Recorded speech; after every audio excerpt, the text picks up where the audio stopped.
মতন নবী সাল্লাল্লাহু আলাইহি ওয়াসাল্লাম আমাদেরকে দিক নির্দেশনা দিয়েছেন যে যখন ফিতনার যুগ আসবে, ফিতনার যুগ বলতে চতুর্দিক থেকে ফিতনার ফাসাদ।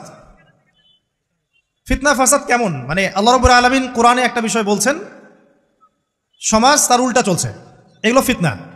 নবী সাল্লাল্লাহু আলাইহি ওয়াসাল্লাম হাদিসে একটা বিষয় বলেছেন, সমাজ তার উল্টা চলছে, এর নাম ফিতনা।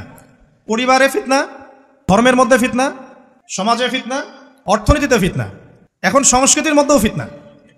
তো এই ফিতনাময় পরিবেশে নবী সাল্লাল্লাহু আলাইহি ওয়াসাল্লাম বলেছেন যে কেউ যদি ঈমান এবং আমলের উপরে, মানে নবী সাল্লাল্লাহু আলাইহি ওয়াসাল্লামের আদর্শের উপরে সবর করতে পারে, টিকে থাকতে পারে, তার জন্য 50 জন শহীদ সাহাবীর নেকি হবে ইনশাআল্লাহ। তো ফিতনাময় পরিবেশে যদি সবর করা যায়, হকের উপর অটল থাকার চেষ্টা করা যায়, ইনশাআল্লাহ আপনি 50 জন শহীদ সাহাবীর নেকি পাবেন ইনশাআল্লাহ। প্রত্যেকটা ক্ষেত্রেই আপনি ফিতনা পাবেন। পরিবারের দিকে তাকাবেন, দেখবেন পরিবারের বন্ধনগুলো আগের মতো নাই, প্রচুর ডিভোর্স হচ্ছে, স্বামী স্ত্রীর বিচ্ছেদ প্রচুর বেড়ে গেছে। তারপরে সন্তান সন্ততি আমাদের পরিবারে যারা আছে, দেখবেন এরা বেশিরভাগই দুনিয়াদার হয়ে গেছে, দিনের খুব একটা ফিকির নাই। বেশিরভাগ পরিবারের সদস্য দেখবেন নামাজ কালামের এখন ধার ধারছে না। ম্যাক্সিমাম পরিবার থেকে আস্তে আস্তে পর্দাটা কিন্তু শিথিল হয়ে যাচ্ছে।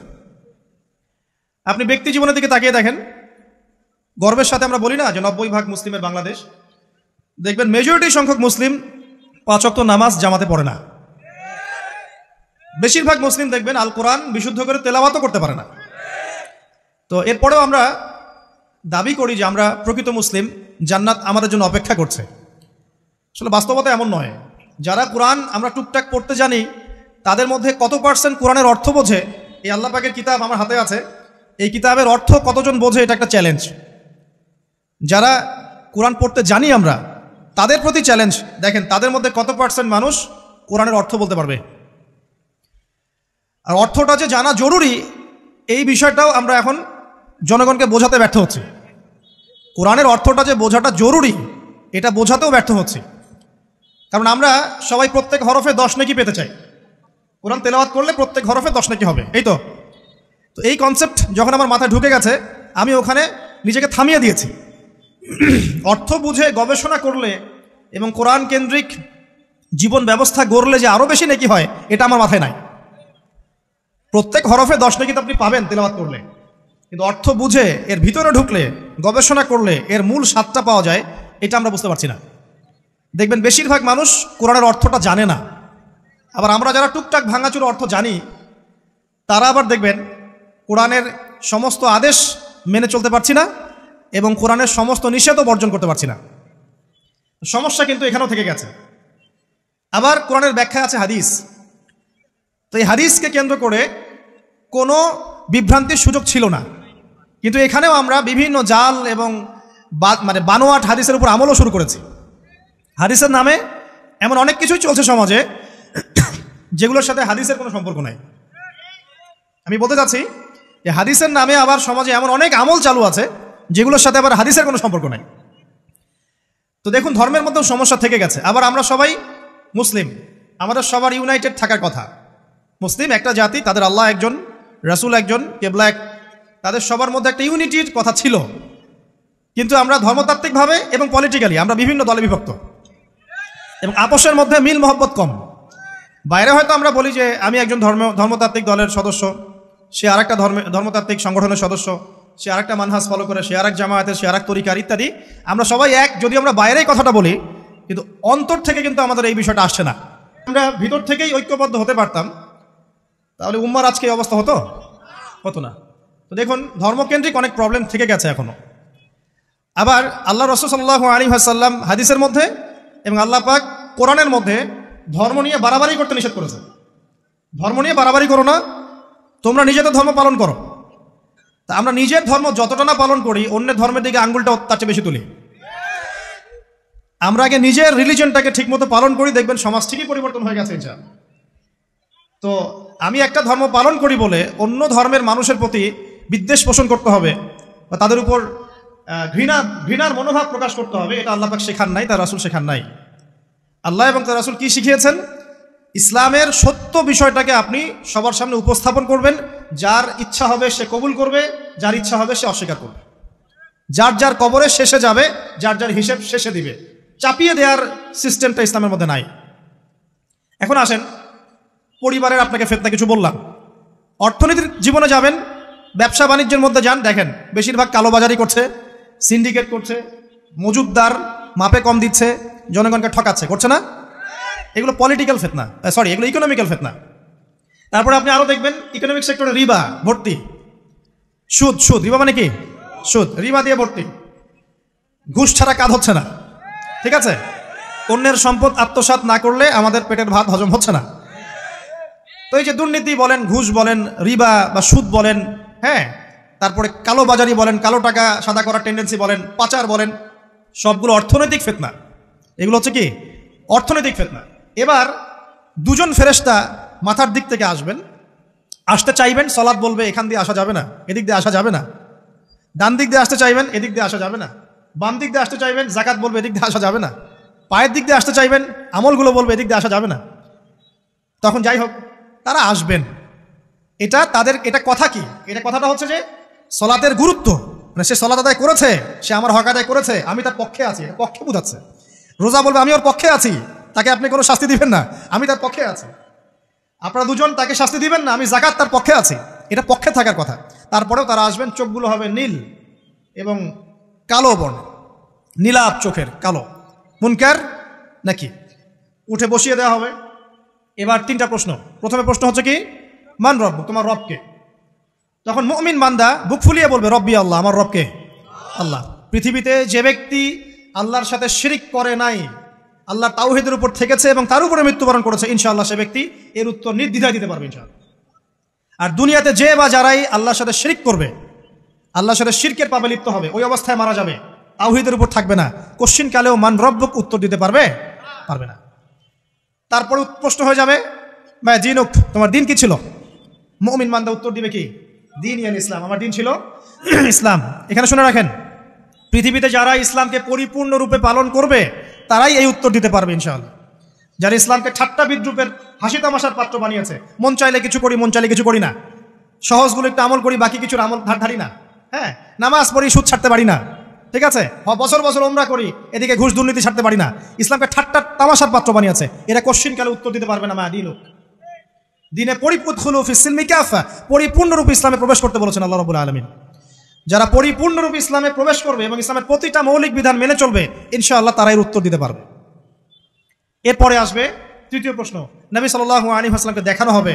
যখন দেখানো হবে তখন সূর্য যখন ডুবে যায়, যে দৃশ্যটা আমরা দেখতে পারি না, ওই দৃশ্যটা ভেসে উঠবে এবং মুমিন বান্দা অস্থির হয়ে যাবে, বলবে আমাকে ছেড়ে দাও, আমি নামাজ পড়বো। সুবহানাল্লাহ। তার কারণ তার কাছে মনে হবে যে আসরের ওয়াক্ত হয়ে গেছে, আসরের ওয়াক্ত হয়ে গেছে, আসরের ওয়াক্ত চলে যাচ্ছে, আমাকে নামাজ পড়তে হবে। চিন্তা করেছেন? ওই যে একটা হাদিস আছে না, যে 7 শ্রেণীর মানুষকে আল্লাহ রাব্বুল আলামিন আরশের ছায়া দিবেন। তার মধ্যে এক শ্রেণীর মানুষকে যার অন্তর মসজিদের সাথে ঝুলে থাকে, তার মন মসজিদের সাথে ঝুলেছিল, এই সূর্য ডুবে গেল বলে আমাকে ছেড়ে দাও, আমি নামাজ পড়তে যাব। তখন ফেরেশতারা বলবেন তোমাকে নামাজ পড়তে দেওয়া হবে, তবে তার আগে তুমি এর উত্তর দাও। কি উত্তর? এই ব্যক্তির দিকে তাকাও। তখন নবী সাল্লাল্লাহু আলাইহি ওয়াসাল্লামকে দেখানো হবে, সাল্লাল্লাহু আলাইহি ওয়াসাল্লাম দরুদ পড়বেন। বলা হবে যে এই ব্যক্তি সম্পর্কে তোমার কি ধারণা? মান হাযা রাজুলু বুইসা ফিকুম, এই ব্যক্তি কে, যাকে তোমাদের কাছে পাঠানো হয়েছিল? মুমিন ব্যক্তি নির্দ্বিধায় বলে দিবে যে তিনি হচ্ছেন আমার নবী মুহাম্মদুর রাসূলুল্লাহ সাল্লাল্লাহু আলাইহি ওয়াসাল্লাম। দেখুন, পৃথিবীতে যে বা যারাই নবী সাল্লাল্লাহু আলাইহি ওয়াসাল্লামের সুন্নতের উপর আমল করবে, ইনশাআল্লাহ সে তার উত্তর দিতে পারবে। দুনিয়াতে যারা নবীর সুন্নতের 5 পয়সা পরোয়া করছে না, তার আদর্শের 5 পয়সা দাম দিচ্ছে না, তারা কোশ্চিন কালে উত্তর দিতে পারবে না। নাম হতে পারে আব্দুর রহমান, আব্দুর রহিম, নবীর সুন্নতের ধার ধারে না, তারা উত্তর দিতে পারবে না। নবীর সুন্নতের গুরুত্ব কত গভীর, এটা আমাদেরকে এখান থেকে বুঝতে হবে। তাই প্রিয় যুবক ভাইরা, মুসলিম ভাইরা, আমাদের জীবনটাকে নবীর আদর্শ এবং সুন্নতে ঢেলে সাজাতে হবে। সকাল থেকে সন্ধ্যা পর্যন্ত প্রতিটা কাজ করবো কার তরিকায়? রাসূলের তরিকায়। নামাজ পড়বো তার তরিকায়, রোজা, সিয়াম, হজ, যাকাত, আমল, মুআমালাত, আখলাক সব কার তরিকায়? নবী সাল্লাল্লাহু আলাইহি ওয়াসাল্লামের তরিকা অনুযায়ী ইনশাআল্লাহ। আল্লাহ পাক তৌফিক এনায়েত করুন, আমিন। এবার ফেরেশতা দুজন জিজ্ঞাসা করবেন অবাক হয়ে যে তুমি কিভাবে এটা জানলে, তুমি কিভাবে এই 3টা প্রশ্নের উত্তর দিতে পারলে? কারণ বেশিরভাগ মানুষ তো উত্তর দিতে পারবে না, বেশিরভাগ মানুষই এই উত্তর দিতে পারবে না। কারণ কিয়ামতের মাঠে 1999 জন মানুষ জাহান্নামে যাবে, নাউজুবিল্লাহ। তো এটা কঠিন পরীক্ষা। আল্লাহ রাসূল সাল্লাল্লাহু আলাইহি ওয়াসাল্লাম বলেছেন যে নিশ্চয়ই তোমাদেরকে এখানে পরীক্ষায় ফেলা হবে, আর তোমরা যদি এই পরীক্ষা জেনে তোমাদের মৃতদেরকে দাফন করা থেকে বিরত না থাকতে, তাহলে আমি তোমাদেরকে শুনিয়ে দিতাম কবরে কেমন পরীক্ষা হয়। মানে যদি আমরা শুনতে পারতাম যে কবরে কেমন পরীক্ষা হয়, আমরা ভয়ে আমাদের মৃতদেরকে দাফন পর্যন্ত করতাম না। এটা নবীজি বলছেন সাল্লাল্লাহু আলাইহি ওয়াসাল্লাম। তাকে জিজ্ঞাসা করা হবে যে তুমি কিভাবে জানলে এটা? বেশিরভাগ মানুষ তো পারে না উত্তর দিতে। তখন সেই ব্যক্তি বলে বসবে, সেই ব্যক্তি বলবে যে করাতু কিতাব আল্লাহ, আমি আল্লাহর কিতাব এই কোরআন পড়েছি। মুমিন বলবে আমি আল্লাহর কোরআন পড়েছি, ফাআমানতু বিহি, আমি এর উপর ঈমান এনেছিলাম, ওয়া সাদ্দাকতু, এবং সত্যায়ন করেছিলাম। সুবহানাল্লাহ। অতএব দুনিয়াতে যারা দিনের জ্ঞান অর্জন করছে না, কোরআন পড়ছে না, হাদিস পড়ছে না, পড়াশোনার চেষ্টা করছে না, জানার চেষ্টা করছে না, কবরে পাওয়ার ডিফিকাল্ট আছে। এটা একটা অন্যতম প্রশ্ন। আমরা কিন্তু মনে করি 3টা প্রশ্ন হচ্ছে, আসলে প্রশ্ন হচ্ছে কয়টা? 4টা। 3টার পরে আরো একটা এক্সট্রা। কিভাবে জানলে? তখন উত্তর দিচ্ছে আমি আল্লাহর কিতাব পড়েছি, ঈমান এনেছি, সত্যায়ন করেছি। সুবহানাল্লাহ। নবী সাল্লাল্লাহু আলাইহি ওয়াসাল্লাম হাদিসের পরের অংশে বলছেন যে যখন কাফের বান্দাকে উঠানো হবে, তখন ডানেও কিছু নাই, বামেও কিছু নাই, সামনে পিছনে কিচ্ছু নাই। মাথার দিক থেকে ফেরেশতারা চলে আসবেন, উঠিয়ে বসানো হবে, প্রশ্ন করা হবে কে তোমার রব? একটাই উত্তর, লা আদরি, আমি জানি না। নাউযুবিল্লাহ। কি তোমার দিন? লা আদরি, আমি জানি না। এই যে আল্লাহর তো খবর নাই, আল্লাহ পাকের বিধান মেনে চলার কোনো খবরই নাই, পরোয়াই নাই। সে জানবে কিভাবে ইসলাম কি জিনিস? সে জানবে কিভাবে আল্লাহ কি জিনিস? ও তো আল্লাহকে চিনেই না। দিব্যি বলে বেড়াচ্ছে মহাবিশ্ব সৃষ্টি হয়েছে বিগ ব্যাং থেকে, আল্লাহ বলে কেউ নাই। মানুষ সৃষ্টি হয়েছে বান্দর থেকে, নাউযুবিল্লাহ। মানুষ তো আল্লাহকে চিনছে না। এখনো মানুষ মনে করছে যে আল্লাহ বলতে কেউ নাই। এবং এই মুক্ত চিন্তার নামে, বাক স্বাধীনতার নামে নাস্তিকতার যে চর্চাটা বেড়েছে বাংলায়, এটা আশঙ্কাজনক। বড় বড় বিশ্ববিদ্যালয় থেকে পড়ে আসছে, অনেক সময় দেখলাম বড় বিশ্ববিদ্যালয়ের প্রফেসর, সে বলছে যে মহাবিশ্ব বিগ ব্যাং দিয়ে সৃষ্টি হয়েছে, সৃষ্টিকর্তা নাই এখানে। তো মুসলিম বিজ্ঞানীর একটা কথা বলতেন যে মানুষ বিজ্ঞান সম্পর্কে অল্প জানলে নাস্তিক হয়ে যায়, আর অনেক গভীর জ্ঞান অর্জন করলে আল্লাহর কাছে আত্মসমর্পণ করে। খেয়াল করে দেখবেন ডক্টর, ইঞ্জিনিয়ার যারা বড় বড় লেভেলে চলে গেছেন, অনেক সিনিয়র, তারা কিন্তু বেশিরভাগ নামাজি দেখবেন, নামাজ পড়ে, দান সদকা করে, সমাজ কল্যাণমূলক কাজ করে। তারা কিন্তু রোগীর সেবা করতে গেলেও বলে যে নামাজ পড়িয়েন, রোজা রাখিয়েন। তারা কিন্তু বলে, অনেক ডক্টর আমি দেখেছি এমন, যারা যত বেশি গবেষণা করে তারা তত বেশি আস্তিক হয়ে যায়। আর টুটাফাটা গবেষণা করলে নাস্তিক হয়ে যাবেন। কত প্রশ্ন, ইসলামের এটা কেন, ওইটা কেন, ইসলামে বহুবিবাহ কেন, হ্যাঁ ইসলামে কি পর্দার বিধান কেন, তারপর ইসলামে এত রেস্ট্রিকশনস, এত বাইন্ডিংস কেন, হ্যাঁ স্বাধীনতা নাই কেন, কত প্রশ্ন। ইসলামের এগেন্স্টে কত তীর এখন ছোড়া হচ্ছে। তো এই ব্যক্তি কেমন করে উত্তর দিবে যে মাহাদিনুক, তোমার দিন কি? আল্লাহর দিকে কত প্রশ্ন ছোড়া হচ্ছে, কত শিরকের পাপ আমরা করছি, অনেক সময় মুসলিম হয়েও শিরকের পাপ করছি। কিভাবে উত্তর দিবে মান রব্বুক? 3 নাম্বার প্রশ্ন যখন করা হবে এই ব্যক্তিকে, দেখো দেখি, সে বলবে যে আমি জানি না এই ব্যক্তিকে, তবে শুনেছিলাম, মানুষের মুখে শুনেছিলাম, মানুষ যা বলতো আমি তাই বলতাম। মানে সে রাসূল সাল্লাল্লাহু আলাইহি ওয়াসাল্লামের নাম শুনেছিল হয়তো বা, কিন্তু তার সুন্নত বা আদর্শ কখনো মেনে চলে নাই, পারল না। এবার জান্নাতি ব্যক্তি হলে কি হতো? ওই যে সূর্য ডুবছিল যেখানে, তার দৃষ্টির সীমা পর্যন্ত কবরকে প্রশস্ত করে দেওয়া হতো, এবং জান্নাতের একটা দরজা তার কবরে খুলে দেওয়া হতো। এটা কিভাবে করা হবে সেটা আল্লাহ পাক জানেন, এটার ব্যাখ্যা করার জ্ঞান আল্লাহ আমাদেরকে দেন নাই। যেই মানুষের ক্ষুদ্র জ্ঞানে মানুষ ব্যাকটেরিয়া ভাইরাস নিয়ে গবেষণা করতে হিমশিম খেয়ে যায়, সে মহাবিশ্বের স্রষ্টা নিয়ে কিভাবে গবেষণা করবে? আল্লাহ পাকের অসীম জ্ঞানের সামনে আমার জ্ঞান কি? খুবই ক্ষুদ্র। হাদিসে এসেছে বুখারী শরীফের মধ্যে যে একটা মহাসমুদ্রের মধ্যে যদি একটা পাখি 1 ফোঁটা পানি উঠিয়ে নিয়ে যায়, ওই 1 ফোঁটা পানি হচ্ছে মহাবিশ্বের জ্ঞান, আর বাকি পুরো মহাসাগর হচ্ছে আল্লাহ পাকের জ্ঞান। তো আমরা এই ক্ষুদ্র জ্ঞানের মানুষ হয়ে আল্লাহর জ্ঞানকে কেমন করে পেনিট্রেট করতে পারি? তো আল্লাহ পাক জান্নাতের দরজাগুলো খুলে দিবেন, একটা দরজা খুলে দিবেন, সেখান থেকে বাতাস আসবে, জান্নাতের নাজ নিয়ামত উপভোগ করতে থাকবে, এবং তার রূহটাকে সবুজ রঙের পাখির আকৃতিতে জান্নাতে রেখে দেওয়া হবে। ইল্লিন মানে ওখানে জান্নাতের নিয়ামত সে পাবে। এটাকে বলা হয় দারুল বারজাখ বা বারজাখের জীবন। জীবন অনেকগুলো, একটা ছিল রুহের জগৎ। রুহের জগতে আমরা সবাই ছিলাম। শোনেন, রুহের জগতে যার সাথে যার বন্ধুত্ব ভালোবাসা গভীর ছিল, দুনিয়াতে তার সাথে তার ভালোবাসা বেশি। এটা হয়তো জানেন না, জানতেন হাদিসটা? রুহের জগতে যদি কখনো আপনার সাথে আমার দেখা হয়ে থাকে, দুনিয়াতে আপনার সাথে আমার দেখা হবে ইনশাআল্লাহ। রুহের জগতে যদি আপনার আমার মধ্যে ঘনিষ্ঠ ভালোবাসা থেকে থাকে, এখানেও ভালোবাসা হয়ে যাবে ইনশাআল্লাহ। এটা বলে আমি আবার তোমাদের বয়ফ্রেন্ড গার্লফ্রেন্ড ভালোবাসা বুঝাই নাই, ওই ভালোবাসার কথা বলি নাই। আবার রুহের জগতে বিদ্বেষ, এখানেও দেখবেন বিদ্বেষ। ওটা একটা জগৎ ছিল যেখানে আল্লাহ পাক সমস্ত আদম সন্তানকে সৃষ্টি করে তাদের রূহটাকে রেখেছিলেন এবং ওয়াদা নিয়েছেন। কি ওয়াদা? আল্লাহ পাক বলেছিলেন আলাস্তু বিরব্বিকুম, সূরা আরাফের 182 নম্বর আয়াত পড়ে দেখবেন, 182 নম্বর আয়াত। আল্লাহ পাক বলেছিলেন যে আমি ওয়াদা নিয়েছিলাম, আলাস্তু বিরব্বিকুম, আমি কি তোমাদের রব নই? আমরা সবাই বলেছিলাম বালা ইয়া রব্বি, অবশ্যই আপনি আমাদের রব। দুনিয়াতে এসে আমরা ভুলে গেছি। এই ভুলে যাওয়াটা মনে করায় দেওয়ার জন্যই আল্লাহ পাক আসমানে কিতাব নাজিল করেন, নবী রাসূল পাঠান, আমাদের কান পর্যন্ত ইসলামের দাওয়াত পৌঁছে দেন, যাতে আমরা মনে করতে পারি। এবার আসেন রুহের জগতের পর আসলাম এই যে দুনিয়ার জগৎ, দারুদ দুনিয়া। দুনিয়ার মধ্যে আছি হয়তো 50, 60, 70, 100 বছর হাইয়েস্ট। এরপর যাবে দারুল বারজাখ, বারজাখের জগৎ। পাপী ব্যক্তি হলে জাহান্নামের দরজা খুলে দেওয়া হবে, আর জাহান্নামের সে আযাব ভোগ করতে থাকবে। এবং পুণ্যবান ব্যক্তি হলে জান্নাতের দরজা খুলে দেওয়া হবে, এবং এর নাজ নেয়ামত সে ভোগ করতে থাকবে। তখন তাকে বলা হবে এটা জান্নাতের সেই জায়গা যেখানে তুমি থাকবে। এটা দেখার সাথে সাথে, শোনার সাথে সাথে তার যে খুশি, উৎফুল্ল তার অনেক বেড়ে যাবে। এবং সে কি করবে জানেন? সে পৃথিবীতে ফিরে আসতে চাইবে। সে বলবে আমাকে আমার পরিবারবর্গকে জানাতে দেন, আমাকে আমার পরিবারবর্গকে জানাতে দেন যে আমি ভালো আছি। তখন ফেরেশতারা তাকে বলবেন যে এটা সম্ভব না, তোমার এবং তাদের মাঝে দারুল বারজাখ আছে, তুমি এটা ভেদ করে যেতে পারবে না। তখন তার আত্মাটাকে ইল্লিনে দেওয়া হবে, একটা সবুজ পাখির আকৃতিতে জান্নাতে ঘুরে বেড়াবে ইনশাআল্লাহ। আর যদি জাহান্নামী হয় তাহলে যে বললাম দরজা খুলে যাবে, জাহান্নামের মর্মান্তিক আযাব তার দিকে আসতে থাকবে। কবর সংকুচিত হয়ে আসবে এমনভাবে যাতে তার বাম পাজর ডান পাজরের ভিতরে এইভাবে ঢুকে যাবে, নাউযুবিল্লাহ। এবং এই আযাব চলতে থাকবে ইলা ইয়াউমি ইউবআসুন, পুনরুত্থানের দিন পর্যন্ত। এখন এই যে হাদিসটা আপনারা শুনলেন, এই হাদিসটা ব্যক্তিকেন্দ্রিক নয় কি? এখানে 3টা বিষয় আপনাকে ফোকাস করতে হবে আমাদেরকে। 1, তাওহীদ, আল্লাহ পাকের তাওহীদ। 2, রিসালাত, রাসূলুল্লাহ সাল্লাল্লাহু আলাইহি ওয়াসাল্লামের রিসালাত। এবং আখিরাত, পরকাল। এই 3টা বিষয় খুব স্বল্প কথায় বলছি। দেখুন, তাওহীদ কি? আল্লাহ পাকের একত্ববাদ। এক আল্লাহকে আপনি সৃষ্টিকর্তা মানবেন, রিজিক দাতা মানবেন, পালন কর্তা মানবেন, সন্তান দাতা, ভালো মন্দের মালিক, সমস্ত কিছুর মালিক কে? আল্লাহ। আল্লাহ আল্লাহ আমাকে বাঁচিয়ে রেখেছেন, আল্লাহ আমাকে মৃত্যু দিবেন, আল্লাহ আমাকে রিজিক দেন, আল্লাহ আমাকে সন্তান দিবেন, আল্লাহ আমার ভালোর মালিক, আল্লাহ মন্দের মালিক, আল্লাহ সমস্ত কিছুর মালিক।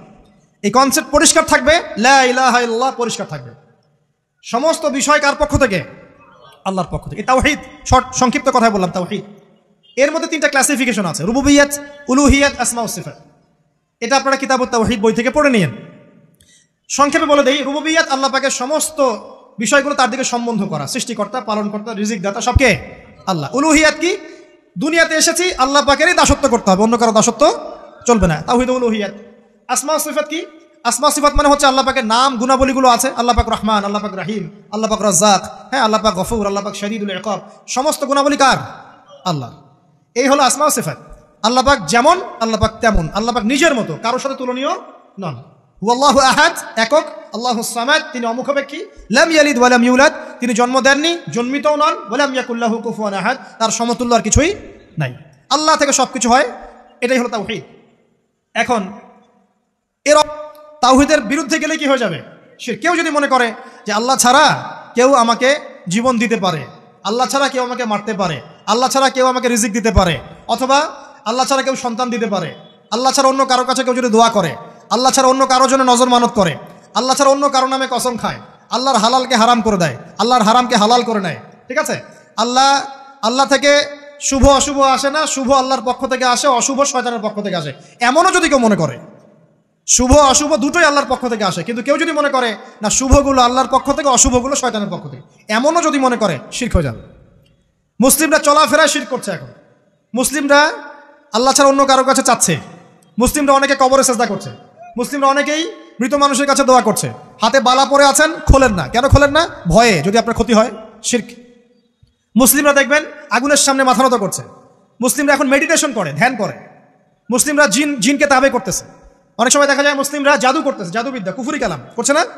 করছে, সবই শিরক, সবই শিরক। মুসলিমরা দেখবেন আল্লাহর হালাল যেগুলো আছে এগুলোকে হারাম করে ফেলছে, আবার অনেক সময় আল্লাহর হারামগুলোকে হালাল করে নিচ্ছে। সুদ কি ভাই? এখানে ফরজ, হালাল করে নেওয়া হয়েছে। মদ কি? তোমাদের কাছে তো ওয়াজিব, না খাইলে ঘুম হয় না। তো এই যে আল্লাহ হারামগুলোকে কি করছি আমরা? হালাল করে ফেলি, এটাও শিরক, কুফরি একটা। তো এক কথায় তাওহীদের উপর যারা থাকবে, মান রব্বক উত্তর দিতে পারবে ইনশাআল্লাহ। যারা শিরক করে ফেলবে ওই অবস্থায় মারা যাবে, মান রব্বক উত্তর দিতে পারবে না। আমার কথা কি বোঝা যাচ্ছে? আমি সহজ করার চেষ্টা করছি, কিন্তু হয়তো পারছি না, এটা আমার ব্যর্থতা। এক কথায় যদি আমরা কবরের প্রথম প্রশ্নের উত্তর দিতে চাই, তাহলে আমাদেরকে অবশ্যই তাওহীদের উপর থাকতে হবে, শিরকে যাওয়া যাবে না। প্রিয় ভাইরা, শিরকের পাপ থেকে আজকে তওবা করে ফেলবেন। আল্লাহ জেনে না জেনে জীবনে যত শিরক করেছে আল্লাহ মাফ করে দাও। আমিন। এবং আগামী দিনগুলোতে শিরকের পাপে লিপ্ত হয় না। প্রিয় ভাইরা, যদি আপনার আমল নামায় আসমান জমিন সমানও পাপ থাকে, শিরকের পাপটুকু না থাকে, আল্লাহ পাক আপনার পুরো পাপ মাফ করতে পারবেন ইনশাআল্লাহ। আল্লাহ পাক বলেছেন, মেরাজের রাতে নবী সাল্লাল্লাহু আলাইহি ওয়াসাল্লামকে আরশে আজিমের কাছে উঠিয়ে নিয়ে আল্লাহ পাক 3টা ওহী করেছেন। কয়টা ওহী? একটা ছিল 5 ওয়াক্ত নামাজ, ঠিক আছে। 2 নাম্বার হচ্ছে সূরা বাকারার শেষের 3টা আয়াত। 3 নাম্বার একটা ওয়াদা, একটা প্রতিশ্রুতি। সেটা কি? হে মুহাম্মদ সাল্লাল্লাহু আলাইহি ওয়াসাল্লাম, তোমার উম্মতের মধ্যে কেউ যদি আসমান জমিন সমান পাপ নিয়ে আমার সামনে হাজির হয়, কিন্তু আমার সাথে কাউকে শরিক না করে, শিরক না করে, তাহলে আমি আল্লাহ তার সামনে আসমান জমিন সমান ক্ষমা নিয়ে হাজির হব, মানে মাফ করে দেওয়া হবে ইনশাআল্লাহ। অতএব শিরকের পাপে যায় না, ইনশাআল্লাহ জান্নাতে যাওয়া যাবে। যে ব্যক্তি মন থেকে একবার লা ইলাহা ইল্লাল্লাহ পড়েছে, সমস্ত বিষয় আল্লাহর দিকে সুপর্দ করে, তার অন্যান্য অনেক পাপ থাকতে পারে, আল্লাহ পাক চাইলে সব পাপ মাফ করতে পারেন। অতএব মান রব্বুক উত্তর দিতে চাইলে শিরকের পাপে যাওয়া যাবে? যাবে না। আধুনিক শিরকের মধ্যে সবচেয়ে ভয়ঙ্করটা হচ্ছে এটা যে আমরা আল্লাহর হালালকে হারাম করে নিচ্ছি, হারামকে আবার হালাল করে ফেলছি। এখানে যায় না। সব কিছু আল্লাহ থেকে আসে। দোয়া আল্লাহর জন্য করবেন, নামাজ আল্লাহর জন্য, সব কিছু ইবাদত আল্লাহর জন্য, দ্বীনি ইলম অর্জন আল্লাহর জন্য। প্রতিটা কাজের করার আগে নিয়াত ফিক্স করবেন, কেন করব? পরকালীন স্বার্থ থাকলে করব, না হলে করব না। কেন তুমি টিকটকে যাবা না? কারণ পরকালীন কোনো স্বার্থ নাই। কেন তুমি ফ্রি মিক্সিং অ্যাফেয়ার্সে যাবা না? কারণ পরকালীন কোনো স্বার্থ নাই। কেন মদ খাবা না? পরকালীন কোনো স্বার্থ নাই। কেন মিউজিকে যাচ্ছ না? কারণ পরকালীন কোনো স্বার্থ নাই। কেন তুমি এই যে সুদ খাবা না? কারণ পরকালীন কোনো স্বার্থ নাই। যে কাজে পরকালীন কোনো স্বার্থ নাই, সে কাজে কোনো মুমিন মুসলিম নাই। কেন নামাজ পড়বো? কারণ পরকালীন স্বার্থ আছে। কেন রোজা রাখবো? পরকালীন স্বার্থ আছে। কেন আমি হালাল বিয়ে করব, হারাম জেনায় যাব না? পরকালের স্বার্থ আছে। কেন আমি যাকাত দিব, ব্যবসা করব, সুদ খাবো না? কারণ পরকালের স্বার্থ আছে। কেন ইসলামের দাওয়াত দিব? পরকালের স্বার্থ আছে। কেন হাদিস প্রচার করব? কারণ পরকালের স্বার্থ আছে। ইসলামের জন্য সবর করব কেন? পরকালের স্বার্থ আছে। পরকালের স্বার্থ যেখানে, মুসলিম সেখানে। পরকালীন স্বার্থ নাই, আমরা নাই। প্রত্যেকটা কাজ করার আগে নিয়াতটা ফিক্স করতে হবে। পরকালের কোনো স্বার্থ আছে? যদি বলে হ্যাঁ আছে, তাহলে করবে। স্বার্থ নাই, আমি নাই। কোনো ফুজুল কি বাত বা ফাহেসা কোনো কাজ, এসব কাজে আমরা নাই, বিকজ এগুলোতে কোনো পরকালীন স্বার্থ নাই। ব্যাস, আমাদের জীবনের প্রতিটা মোমেন্ট, প্রতিটা সেকেন্ড আল্লাহর দেয়া দান। আমি নিজের ইচ্ছা মতো এটাকে অপব্যয় করতে পারি না। হ্যাঁ, আপনি মিউজিক শুনতে চান, আপনি সং পছন্দ করেন, আপনি নাশিদ শোনেন, ইসলামিক নাশিদ শোনেন, ওখানে আপনার ইমান একটু দীপ্ত হবে, পরকালীন স্বার্থ আছে। আপনি নিজের যৌন চাহিদাকে দমন করতে পারছেন না, হালালভাবে বিয়ে করে নেন। বিয়ে করার পর আপনি যত ইচ্ছা স্ত্রীকে মহব্বত করেন, প্রত্যেকটা মহব্বতে নেকি পাবেন। এমনকি স্ত্রীর দিকে নেক নজরে তাকাবেন, তাতেও নাকি। তার মুখে খাবার তুলে দেবেন, তাতেও নাকি। তার হাত ধরে হাঁটবেন, তাতেও নাকি। তাকে নিয়ে রাতে চাঁদ দেখবেন, তাতেও নাকি। আপনি আপনার নিয়তটাকে চেঞ্জ করেন, কাজের ডাইরেকশন চেঞ্জ করেন। পরকালের স্বার্থ থাকলে করবো, না হলে করবো না। আপনি পছন্দ করেন ঘুরে বেড়াতে, আল্লাহর দিনের দায়ী হয়ে ঘুরে বেড়ান না, সমস্যা কি? আল্লাহর জমিন ঘুরে দেখেন, এইসব অবান্তর কাজে লিপ্ত না থেকে আল্লাহ পাকের নিদর্শনগুলো ঘুরে দেখেন, আপনার ইমান বাড়বে ইনশাআল্লাহ। আপনার সংস্কৃতি ভালো লাগে, ইসলামিক সংস্কৃতি মেনে চলেন। আপনি কবিতা লিখতে ভালোবাসেন, ইসলামিক কোনো কবিতা লেখেন। আপনি উপন্যাস পড়তে ভালোবাসেন, ইসলামিক কোনো উপন্যাস পড়েন। আমি বলছি না এগুলোর বাইরে কোনো পড়াশোনা করা যাবে না, এমনটা আমি কিন্তু বলছি না। আমি বলছি আপনি আপনার পুরো কাজটাকে আগে ফিক্স করবেন, পরকালের কোনো স্বার্থ আছে কি নাই। যদি হ্যাঁ দেখা যায় হ্যাঁ পরকালের স্বার্থ ঠিক আছে, অবশ্যই করেন, কোনো সমস্যা নেই। আল্লাহ পাক বোঝার তৌফিক দান করুন। তো দেখুন প্রিয় ভাইরা, শিরকের পাপে যাওয়া যাবে না। এই শিরকের পাপ না থাকলে আমল নামায় ইনশাআল্লাহ আমরা জান্নাতে যাব এবং কবরের উত্তর দিতে পারবো ইনশাআল্লাহ। মান রব্বুক উত্তর পাস ইনশাআল্লাহ। তারপরে কি? মাদিনুক। এক কথায় ইসলামের অনেক বিধিবিধান আছে, নামাজ, কালিমা, সওম, যাকাত, হজ সব আছে। আমর বিল মারুফ, নাহি আনিল মুনকার, পিতামাতার খেদমত, প্রতিবেশীর অধিকার, স্ত্রীর অধিকার, তারপরে সন্তানদের অধিকার, যাকাত, সব কিছু আছে। এখন যদি ইসলামের কিছু অংশকে মেনে নেন, কিছু অংশকে না মানেন, এটা কিন্তু কুফরি। ইসলামের কিছু অংশকে মানছেন, কিছু অংশকে মানছেন না, এটা কিন্তু কুফরি। ইসলামের পরিপূর্ণ বিধানটাকে যদি মেনে চলেন, ইনশাআল্লাহু আযজা ওয়া জাল আপনি মাদিনুক উত্তর দিতে পারবেন। আপনি আমল করতে পারেন না পারেন, মনে করেন আপনি আমল করতে পারছেন না, কিন্তু আপনি আকীদা পোষণ করছেন যে হ্যাঁ ইসলামে যা আছে আমি সব কিছু মেনে চলি, কিন্তু হয়তো আমল করতে গিয়ে আমি পারছি না। আমি হয়তো নামাজ 5 ওয়াক্ত পড়তে হয়, আমি জানি, আমি মানি, কিন্তু আমার মাঝে মাঝে মিস হচ্ছে, মাঝে মাঝে আমি জামাত মিস করে ফেলছি। আপনি মানেন যে সওম রাখতে হয়, মাঝে মাঝে আপনার সওম মিস হয়ে যাচ্ছে, কিন্তু আপনি বিশ্বাস করেন যে হ্যাঁ আপনি সওম রাখতে হয়, আপনার আকীদা ঠিক আছে। আপনি যাকাত দেন নাই এতদিন, কিন্তু আকীদা রাখেন হ্যাঁ দিতে হয়, আমি সুযোগ পেলে দিয়ে দিব। এই যে কনসেপ্টটা ক্লিয়ার রাখা যায় না, ইসলামের বিধানগুলো প্রতিটা আমি মানি মন থেকে, হয়তো আমল করতে গিয়ে আমি পেরে উঠতেছি না বা হয়ে উঠছে না। ইনশাল্লাহ একদিন না একদিন আল্লাহ পাক আপনাকে তৌফিক দেবে ইনশাআল্লাহ, আল্লাহ পাক তৌফিক দান করুক। কিন্তু কনসেপ্ট যদি ক্লিয়ার না থাকে যে আমি কিছু অংশ মানি, কিছু অংশ মানি না, এটা ইসলাম হলো না। উদখুলু ফিস সিলমি কাফা, পরিপূর্ণরূপে ইসলামে প্রবেশ করেন। দিনী বোন অনেকে আছে পর্দা হয়তো করতে পারছে না, কিন্তু মনে করে, বিশ্বাস করে যে হ্যাঁ পর্দা করতে হয়, এটা ফরজ। ইনশাল্লাহ আল্লাহ চাইলে ওকে একদিন তৌফিক দেবে ইনশাল্লাহ। হয়তো এখন মুখ খোলা আছে, হয়তো বা আগে গেঞ্জি টি শার্ট পরে ঘুরতো, এখন সেলোয়ার কামিজ পড়ছে, ঢিলা ঢালা জামা পড়ছে, এখনো বোরখা পড়ছে না। ওকে তুচ্ছ তাচ্ছিল্য করার দরকার নাই আপাতত। ওকে আরো বুঝান, আরো নরম হন, আরো বুঝিয়ে সুঝিয়ে ইসলামের দিকে আনার চেষ্টা করে। এতদূর এসেছে, ওই পর্যন্ত যাবে ইনশাল্লাহ। কারণ ও বিশ্বাস করে হ্যাঁ পর্দা করতে হয়, আমি মানি পর্দা করতে হয়, কিন্তু আমি এখন করতে পারছি না, ইনশাল্লাহ করবো, আল্লাহ পাক চাইলে তৌফিক দিবেন ইনশাল্লাহ। তো এই যে বিষয়টা, যে ইসলামকে মনে আগে ধারণ করা, যে না আমি মানি ইসলামের প্রত্যেকটা বিধান ঠিক আছে। চুরি করলে চোরের হাত কাটতে হয়, ইসলাম বলেছে। ডাকাতি করলে শাস্তি আছে। জেনা যদি কেউ করে 100 বেত্রাঘাত, মদ খাইলে 40টা বেত্রাঘাত, ব্যভিচার যদি করে কেউ, এই পরকিয়া করে বিবাহিত ব্যক্তি, রজম। এগুলো কেসাস, একজন হত্যা করলে তাকেও কেসাস করতে হয়।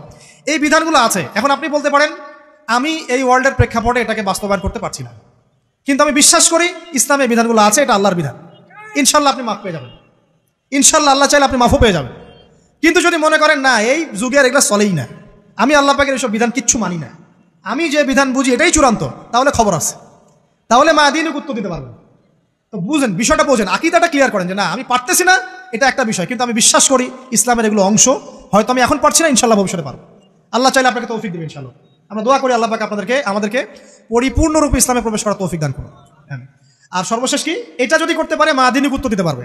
নবীকে উত্তর কখন দিতে পারবে? যখন একজন ব্যক্তি সারা জীবন নবী সাল্লাল্লাহু আলাইহি ওয়াসাল্লামের সুন্নতের উপর আমল করতে পারবে। এই যে ঘুম থেকে উঠলেন, ব্যাস ব্রাশটা নিয়ে দৌড়ে চলে গেলেন বাথরুমে, কি জন্য? ঘুম থেকে উঠলেন, আগে চোখটা একটু ঘষতে হবে, মুখে হাত দিতে হবে, তারপরে আপনি দোয়া পড়বেন। কি দোয়া পড়বেন?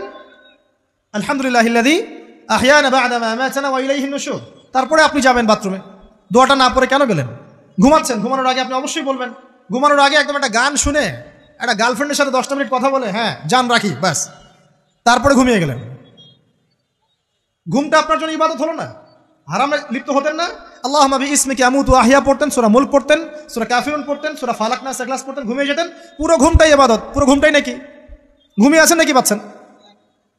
আপনি ইচ্ছাকৃতভাবে আপনার আমলটা নষ্ট করলেন।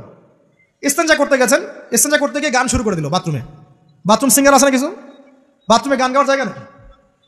তো ওখানে গান শুরু করলো। বাথরুমে গান গাবেন কেন? আপনি ঢোকার সময় বলবেন কি, বিসমিল্লাহ আল্লাহুম্মা ইন্নী আউযু বিকা মিনাল খুবসি ওয়াল খাবাইস। এরপর ইস্তেঞ্জা করবেন, তারপরে আপনি গুফরানাকা বলে বের হয়ে আসবেন। পুরো ইস্তেঞ্জার সময়টুকু নাকি? নামাজ পড়তে দাঁড়িয়েছেন, এখানে রিয়া কোনো লৌকিকতা থাকবে না, লোকজন আমাকে দেখছে আমি ভালো করে নামাজ পড়ি, এমন থাকবে না। নামাজে দাঁড়িয়েছেন আল্লাহর জন্য খালেস। এখন আল্লাহ আপনার মাঝখানে আর কেউ নাই, আল্লাহ আপনার মাঝখানে আর কেউ নাই। এমনকি যা ইচ্ছা তাই নামাজ পড়বেন। একদল বেরোইছে, এখন দেখি 2 ওয়াক্ত নামাজ পড়ে। তাদের বক্তব্য হচ্ছে যে 5 ওয়াক্ত নামাজ নাকি কোরআনে নাই, আর ওরা খালি কোরআন মানে, হাদিস নাকি মানে না। কত যে ফেরকা এখন বেরোইছে আল্লাহ ভালো জানে। তো 5 ওয়াক্ত নামাজ কোরআনে নাই বলে, সুবহানাল্লাহ। তো 2 ওয়াক্ত নামাজ পড়ে। তো এখন নামাজ কি মন গড়া ভাবে পড়লেই হবে? ফজরের নামাজে দাঁড়িয়েছেন, ফজর নামাজ কয় রাকাত? 2 রাকাত। এখন আমি যদি বলি নামাজ তো ভালো কাজ, 2-এর জায়গায় 4 পড়লে কি সমস্যা ফজরে? যদি এমনটা বলি হবে? কেন হবে না? কারণ নবী সাল্লাল্লাহু আলাইহি ওয়াসাল্লাম 2 পড়েছেন, আমাকে 2 পড়তে হবে, সিম্পল। 4 পড়লে আপনার নামাজ বাতিল। ফজরের নামাজ 4 রাকাত পড়লে নামাজ কি বাতিল হবে না? মাগরিবের নামাজে দাঁড়িয়েছেন 3 রাকাত নামাজ, তখন আপনি মনে চিন্তা করছেন না 3-এর জায়গায় আমি 4 পড়বো, 5 পড়বো। নামাজ তো ভালো জিনিস, বেশি করলে কি সমস্যা? সবকিছু বেশি করতে হয় না। রাসূলুল্লাহ সাল্লাল্লাহু আলাইহি ওয়াসাল্লাম যা দিয়েছেন তাই করতে হয়, এর নাম সুন্নত। বাইরে গেলে হবে কি? বেদাত।